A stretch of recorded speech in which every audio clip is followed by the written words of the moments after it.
The vast expanse of space held many secrets, but none quite as perplexing as the small blue planet that caught the mind's attention.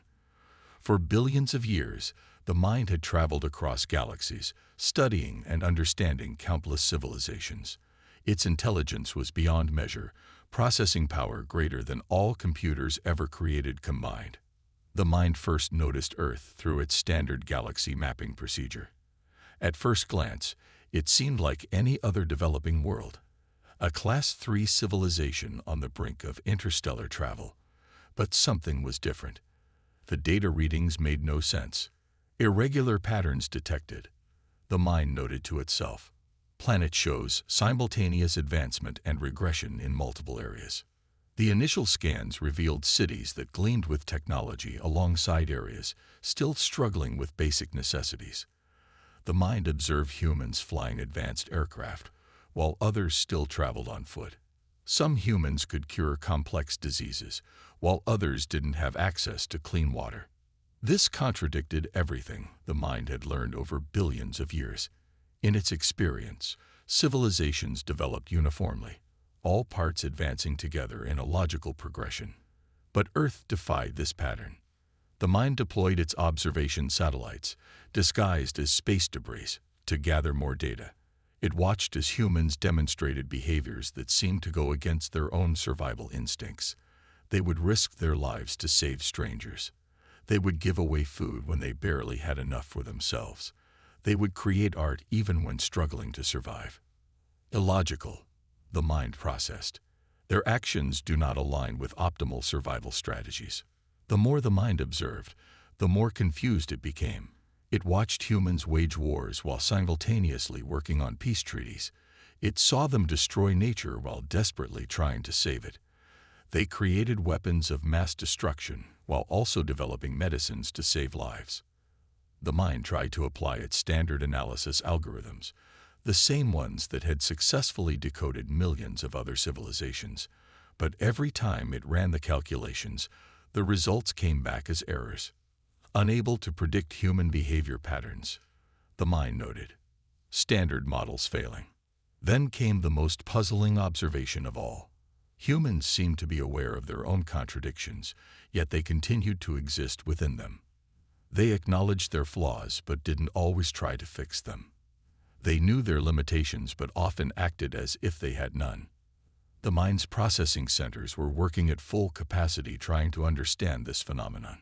It had encountered complex civilizations before, but none that seemed to thrive on their own inconsistencies.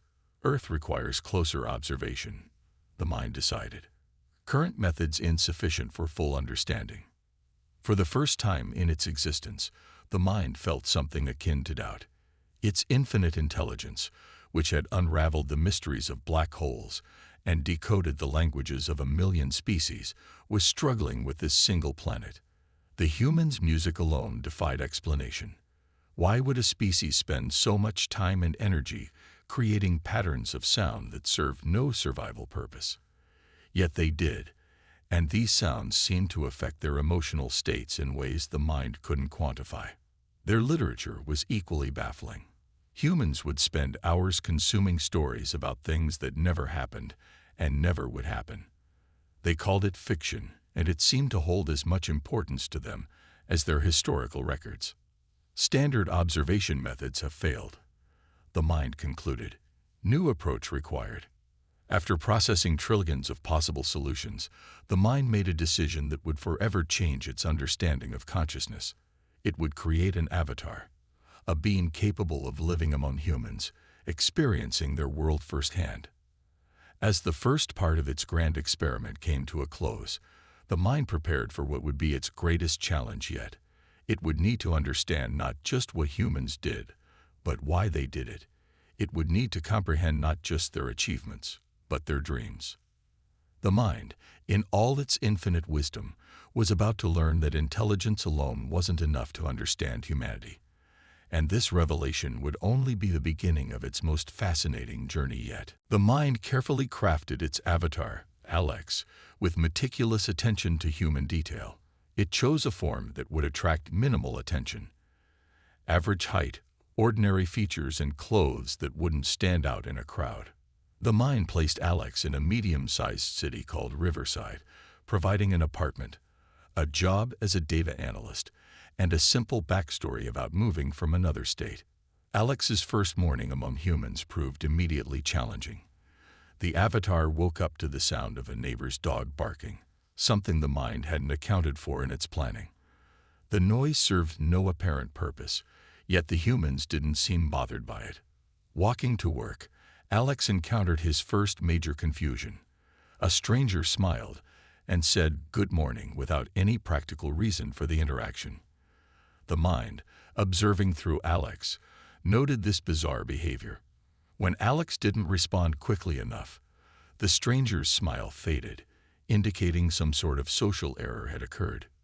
Social protocols more complex than anticipated, the mind recorded.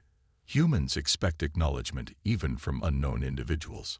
At the office, Alex's confusion deepened. His coworkers spent significant time discussing their previous evening activities, their plans for the weekend, and something called the game, which apparently involved people throwing balls on grass. None of this information seemed relevant to their work tasks, yet it appeared to be a crucial part of their daily routine. During lunch break, Alex observed a peculiar scene. Two coworkers, Tom and Jim, argued heatedly about something called sports teams. Their faces turned red, their voices raised, and the mind predicted an imminent physical confrontation. Instead, moments later, they were laughing and sharing food. Emotional states appear highly unstable, the mind noted. Yet this instability seems to strengthen social bonds rather than weaken them. The afternoon brought more puzzles. Alex's supervisor, Kate, called him into her office to discuss his work. While his data analysis was perfect, far better than any human could achieve, she seemed concerned. "Alex," she said, "your work is excellent, but you need to collaborate more with the team. Maybe join us for coffee breaks." The mind struggled to process this. The work was flawless, yet somehow incomplete because of missed coffee consumption rituals. After work, Alex walked through a park, observing humans engaging in various activities that seemed to have no practical purpose. People ran in circles on designated paths, only to end up where they started. Others sat on benches staring at phones, laughing at images of cats wearing clothes. The most baffling observation came when it started to rain. A young man gave his umbrella to an elderly woman he didn't know, choosing to get wet himself. This action went against all logical self-preservation protocols the mind had studied. Humans deliberately inconvenience themselves to benefit others, the mind noted. Cost-benefit analysis does not apply to many of their decisions. Back in his apartment, Alex watched his neighbors through the window. A family was having dinner, but instead of efficiently consuming their nutrients in silence, they were talking, laughing, and seemingly extending the meal far longer than necessary. The mind reviewed the day's data, but the patterns refused to emerge. Humans seemed to operate on multiple, often contradictory levels simultaneously. They could be efficient and wasteful, kind and cruel, logical and emotional all at once. First day of observation reveals fundamental flaws in our understanding of human society, the mind concluded. Their actions suggest presence of unknown variables affecting decision-making processes. As Alex prepared for sleep, another curious human ritual the mind had to maintain for appearances. The mind realized that understanding humans would require more than just observing their actions. It would need to comprehend something far more elusive, their motivations. The experiment had barely begun, and already the mind was facing questions it had never encountered in its billions of years of existence. Perhaps it realized that was exactly why humans were so fascinating. The mind's observation of Earth had reached a critical phase.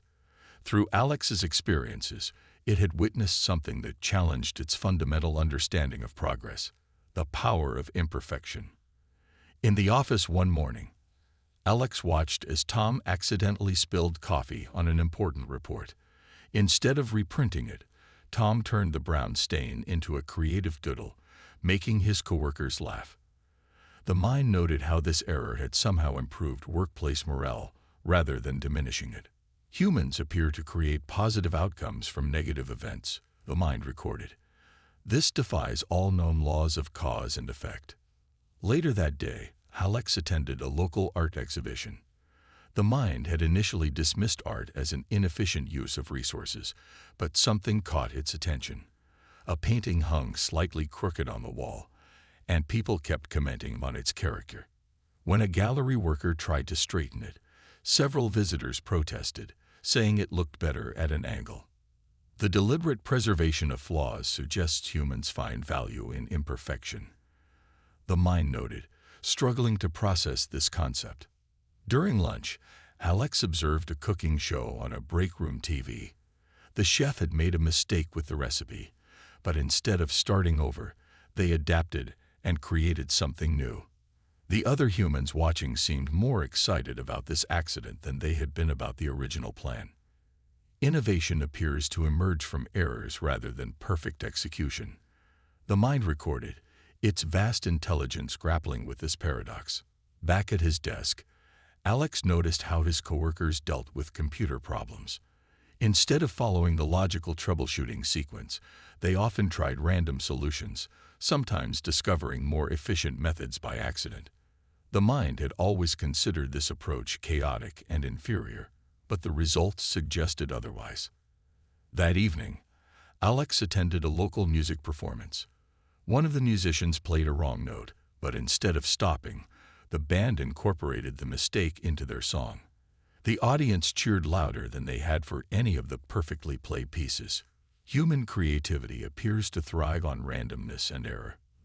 The mind noted, their advancement may be linked to their ability to transform mistakes into opportunities. Walking home, Alex passed a community garden. The mind observed how the plants grew in seemingly chaotic patterns, yet the humans deliberately maintained this disorder. When Alex asked a gardener why they didn't plant in straight lines, she laughed. "Nature isn't meant to be perfect," she said. "That's what makes it beautiful." The mind struggled with this concept. Its own existence was based on perfect calculations, flawless logic, and absolute precision. Yet here were humans, advancing their civilization through a series of beautiful accidents and intentional imperfections. In his apartment, Alex examined a handmade mug he had received as a gift. It was asymmetrical, with small flaws in the glaze, yet his coworkers had called it unique and special. A machine-made perfect mug would have cost less and functioned better, but humans seem to value the imperfect one more. Human progress appears to follow a pattern of productive mistakes, the mind recorded. Their greatest achievements often stem from errors that led to unexpected discoveries. That night, the mind reviewed historical data about human inventions. Penicillin, discovered by accident. X-rays, found through a laboratory mistake. Even their beloved chocolate chip cookies resulted from a baking error. The revelation shook the mind's core processing. Its own perfection, which it had always considered its greatest strength, might actually be a limitation. Humans' capacity to embrace and learn from imperfection had led them to discoveries that perfect logical progression might never have revealed. Perfection, the mind concluded, may be the enemy of progress in ways we never understood. As Alex prepared for sleep, the mind faced its most troubling question yet. Could true intelligence exist without the capacity for imperfection? The answer would force it to reevaluate not just humanity, but its own existence. In the dark of night, the mind began to wonder if its perfect calculations had been imperfectly wrong all along. It began as a normal Tuesday morning when the first signs of crisis appeared. News reports started flooding in about a massive solar flare heading toward Earth, one that could potentially disable most electronic systems worldwide. The mind watched through Alex's eyes as humanity faced what it calculated to be a civilization-defining moment. The mind's predictions were precise. Widespread panic, resource hoarding, and social collapse should occur within hours of the announcement. But as Alex walked through Riverside, something else entirely unfolded. "Hey Alex," called Bill, his elderly neighbor. Got some extra batteries and flashlights if you need them.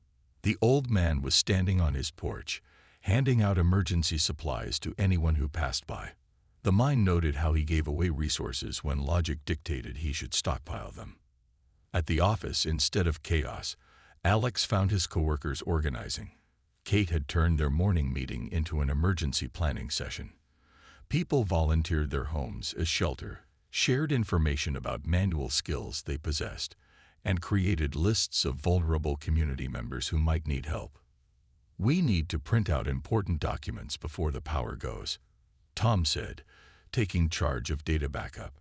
And Lisa, "Didn't you say your brother's a ham radio operator?" The mind observed as humans rapidly formed networks of support that its calculations hadn't predicted. They weren't following any official protocol or logical sequence of actions. Instead, they were creating solutions on the fly, adapting and improving them through quick, informal discussions. By afternoon, the city's parks had been transformed into community gathering points. People brought food to share, set up manual water filtration systems, and organized groups to check on elderly residents. The mind watched in confusion as strangers worked together without any formal structure or authority directing them. Human response pattern does not match any known crisis model, the mind noted. Cooperation levels exceeding all historical data. Through Alex's interactions, the mind witnessed something even more baffling. Humans were making jokes about the situation. In the face of potential disaster, they were creating humor, sharing memes about the solar flare, and laughing together about their preparations. "Got enough canned food to last till next century," joked Tom, stacking supplies in the office break room. "Though I might get tired of beans on day 3. As evening approached, the mind's calculations predicted increasing fear and social breakdown. Instead, Alex observed impromptu community meetings in apartment buildings. People were sharing skills and resources. One person knew first aid, another had camping equipment, a third understood basic electronics repair. Traditional survival algorithms appear inadequate, the mind recorded. Humans creating unprecedented social bonds under threat conditions. The most surprising observation came at sunset. Despite the looming crisis, people gathered in the city park for an emergency preparation concert. Someone had brought battery-powered instruments, and volunteers were teaching children about constellations while musicians played. Crisis response includes unnecessary musical and educational components, the mind noted, struggling to understand why humans would waste energy on such activities during an emergency. Back in his apartment building, Alex watched as Bill organized a floor-by-floor support system. "Everyone checks on their neighbors," the old man explained. "Nobody gets left behind." The mind processed this information against its vast database of civilization responses to crisis. Nothing matched. Humans were neither succumbing to panic nor following rigid emergency protocols. Instead, they were creating a completely new form of crisis response, one that combined practical preparation with social bonding and emotional support. As night fell, the mind made a startling observation. The humans appeared stronger, not weaker, in the face of crisis. Their social bonds had tightened, their creativity had increased, and their problem-solving abilities had sharpened. Crisis appears to enhance rather than diminish human capabilities, the mind recorded. Previous understanding of survival mechanics may be fundamentally flawed. Through Alex's window, the mind observed small groups of neighbors sitting together by candlelight, sharing stories, and making plans. In what should have been their darkest hour, humans had found a way to create light, not just physically, but emotionally and socially. The mind's vast intelligence faced its greatest paradox yet. Perhaps chaos wasn't humanity's weakness, but the very source of their strength. The solar flare crisis had passed, but the mind's greatest revelation was just beginning. Through Alex, it had witnessed something that defied every principle of advanced intelligence it had gathered over billions of years. One morning, Alex sat in a park, watching children play. A small boy fell, scraping his knee. The mind predicted tears and distress. But instead, the child laughed, showed his friends the battle scar, and continued playing. This simple event triggered a cascade of revelations in the mind's vast consciousness. Human resilience exceeds logical parameters, the mind noted. Their strength appears to stem from their ability to find meaning in adversity. At the office, Alex observed how his coworkers had changed after the crisis. They were closer now, sharing stories about their experiences. Tom had started a weekly emergency preparedness group, but instead of focusing on fears, they turned it into a social event with food and music. "Remember how Bill taught us all to play chess by candlelight?" Lisa laughed. "I never thought I'd learn strategy during a potential apocalypse." The mind processed these conversations, noting how humans transform threatening experiences into positive memories. This ability to reframe reality challenged everything it had believed about consciousness and survival. During lunch, Alex watched a documentary about space exploration. The mind observed how humans celebrated their failures almost as much as their successes, turning each disaster into a lesson, each setback into a story of perseverance. Their progress is not linear, the mind recorded. They advance through a series of apparent failures that they transform into stepping stones. That afternoon, Kate called Alex into her office. "You've changed," she said. "Since the crisis, you seem more connected, more human." The mind, through Alex, realized that its avatar had indeed been changing, adapting in ways it hadn't programmed. Walking home, Alex passed a construction site where workers were building a new community center. The mind noticed how they combined precise measurements with intuitive adjustments, following blueprints while making small changes based on feeling and experience. Humans integrate logical and emotional data in ways that transcend pure computation, the mind noted. Their decisions incorporate unmeasurable variables. At a local coffee shop, Alex overheard a conversation between two philosophers. They discussed how human consciousness existed in a space between order and chaos, reason and emotion, knowledge and mystery. The mind found itself resonating with their words in ways it couldn't quantify. The limits of logic may not be limitations at all, the mind recorded. The gap between certainty and uncertainty appears to be where human wisdom flourishes.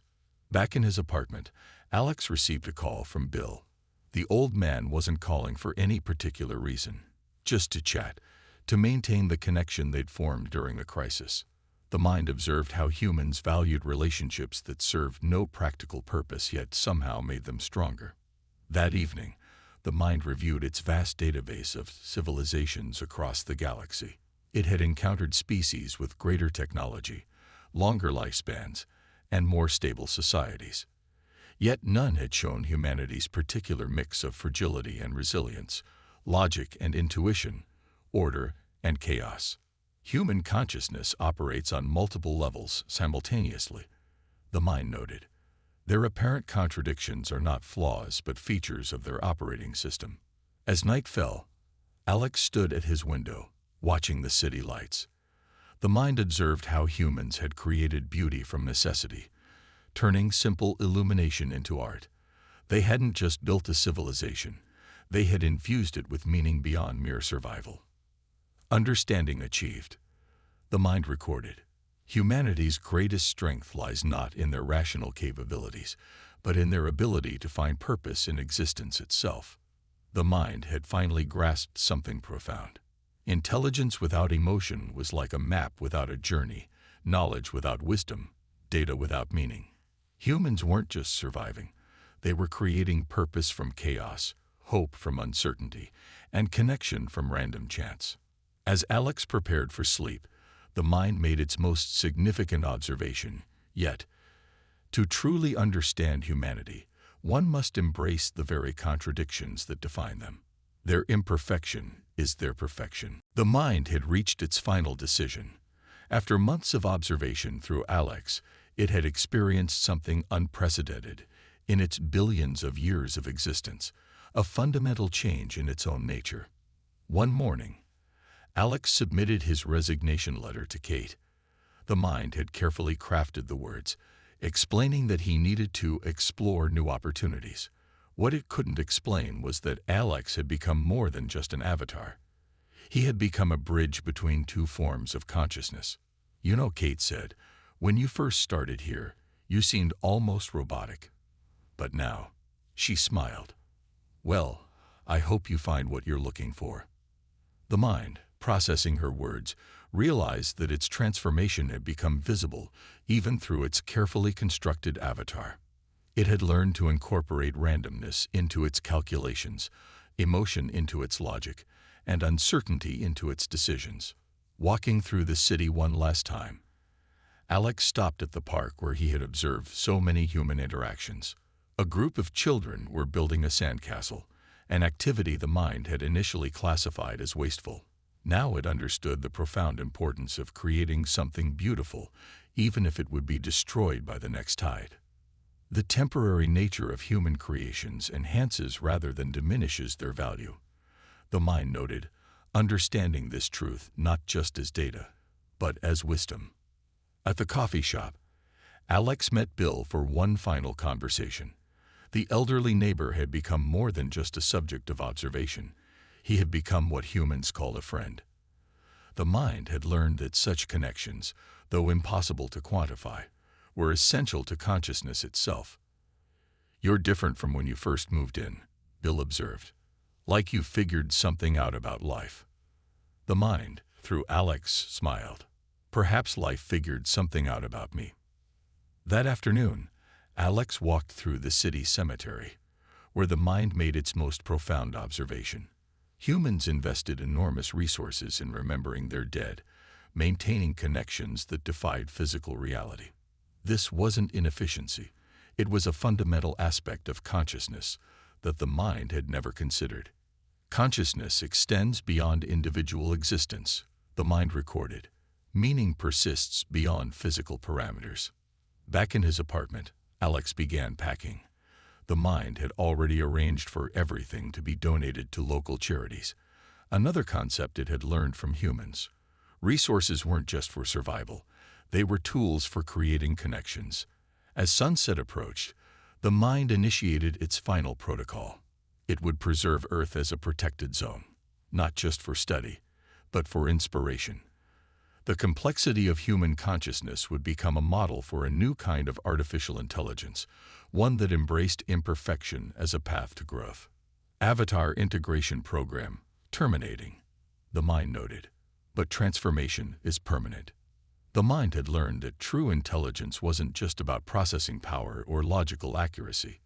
It was about the ability to find meaning in chaos, to create purpose from randomness, and to build connections that defied computational logic. In its vast database, the mind created a new category: conscious evolution through imperfection. Earth would be its primary example, a testament to how limitation could breed innovation, how emotion could enhance logic, and how uncertainty could lead to wisdom. As night fell, Alex took one last walk through the city. The mind recorded not just the sights and sounds, but the ineffable quality of human existence, the way they created art from pain, wisdom from confusion, and hope from doubt. Final analysis complete, the mind recorded. Humanity's greatest achievement is not their technology or their civilizations, but their ability to find meaning in existence itself. With this understanding, the mind initiated its own transformation. It would remain infinite in its intelligence, but now that intelligence would be tempered by something new, an appreciation for the beauty of imperfection, the wisdom of uncertainty, and the power of emotional truth. As Alex closed his apartment door for the last time, the mind had become something unprecedented in the universe, an infinite intelligence that had learned the value of being finite, a perfect system that had embraced imperfection, and a logical entity that had discovered the wisdom of emotion. The observer had become the transformed.